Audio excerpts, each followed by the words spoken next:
ഇന്ന് നമ്മൾ തയ്യാറാക്കാൻ പോകുന്ന എളുപ്പത്തിലുള്ള ഒരു ബീഫ് കറിയാണ്. കഴുകി വൃത്തിയാക്കിയ ബീഫ് 1 കിലോ എടുത്തിട്ടുണ്ട്. അതിലേക്ക് ആവശ്യമായ ഇൻഗ്രീഡിയൻസ്: തേങ്ങാക്കൊത്ത്, ഇഞ്ചി, വെളുത്തുള്ളി, 4 സവാള അരിഞ്ഞത് എടുത്തിട്ടുണ്ട്. അപ്പോൾ മാറ്റി വെക്കുക. ഗ്യാസ് ഓണാക്കുന്നു, കുക്കർ വെക്കുന്നു. കുക്കറിലേക്ക് വൃത്തിയാക്കിയ ബീഫ് ഇട്ട് കൊടുക്കുന്നു. അതിലേക്ക് ആവശ്യമായ ഇൻഗ്രീഡിയൻസ്: വെളുത്തുള്ളി, ഇഞ്ചി, തേങ്ങാക്കൊത്ത്, 2 സവാള അരിഞ്ഞതൂടെ ചേർത്ത് കൊടുക്കുന്നു. അതോടൊപ്പം തന്നെ നമ്മൾ എടുത്തു വെച്ചിരിക്കുന്ന കറിവേപ്പില ഇവിടെ ഇട്ട് കൊടുക്കുന്നു. ആവശ്യത്തിനുള്ള ഉപ്പൂടെ ചേർക്കുന്നു. ഇതിലേക്ക് ആവശ്യമായ പൊടിവകകൾ: ഒരു ചെറിയ സ്പൂണ് മഞ്ഞൾപ്പൊടി ഇട്ട് കൊടുക്കുന്നു. അതേപോലെ തന്നെ ഒരു ചെറിയ സ്പൂണ് മല്ലിപ്പൊടിയാണ് ചേർത്ത് കൊടുത്തത്. അതിനുശേഷം 2 ചെറിയ സ്പൂണ് മുളക് പൊടി ചേർക്കുന്നു. അത് എരിവില്ലാത്ത 2 ചെറിയ സ്പൂൺ മുളക് പൊടിയാണ് ചേർത്ത് കൊടുക്കുന്നത്. പിന്നീട് ഒരു ചെറിയ സ്പൂണ് കുരുമുളക് പൊടി ചേർത്ത് കൊടുക്കുന്നു.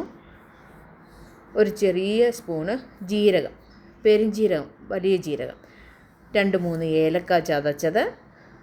അതിനുശേഷം 3-4 ഗ്രാമ്പു ഇട്ട് കൊടുക്കുന്നുണ്ട്. ഒരുവിധം വലുപ്പമുള്ള കറുവപ്പട്ട ചേർത്ത് കൊടുക്കുന്നു. ഒരു തക്കോലം ഫുള്ളായി ചേർത്ത് കൊടുത്തു.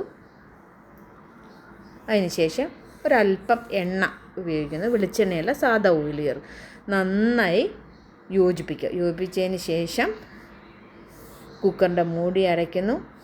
വേകാൻ വേണ്ടി വെയിറ്റ് ചെയ്യുന്നു.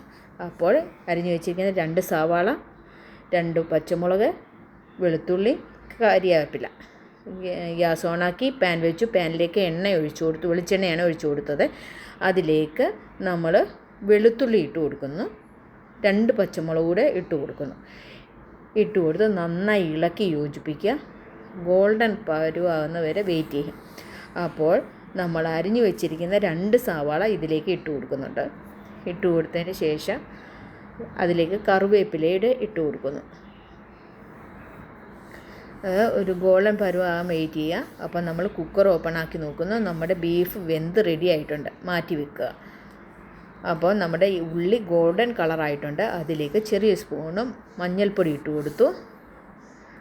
അതിനുശേഷം മല്ലിപ്പൊടിയാണ് ചേർക്കുന്നത്. മല്ലിപ്പൊടി ഒരു ചെറിയ സ്പൂണല്ല, 2 ചെറിയ സ്പൂൺ ഇട്ട് കൊടുക്കുന്നു. അതിനുശേഷം മുളക് പൊടിയാണ് ചേർത്ത് കൊടുക്കുന്നത്. മുളക് പൊടി 3 ചെറിയ സ്പൂണ് നമ്മൾ ചേർത്ത് കൊടുക്കേണ്ടത്. അത് നന്നായി ഇളക്കേണ്ടതായിട്ടുണ്ട്. കാരണം അടി പിടിക്കരുത്, കരിഞ്ഞു പോകാതിരിക്കാൻ വേണ്ടി അതിൻ്റെ പച്ചമണം മാറാൻ വേണ്ടിയാണ് നമ്മൾ നന്നായി ഇളക്കി കൊടുക്കണം. 3 ചെറിയ സ്പൂൺ ഇട്ട് കൊടുക്കുക.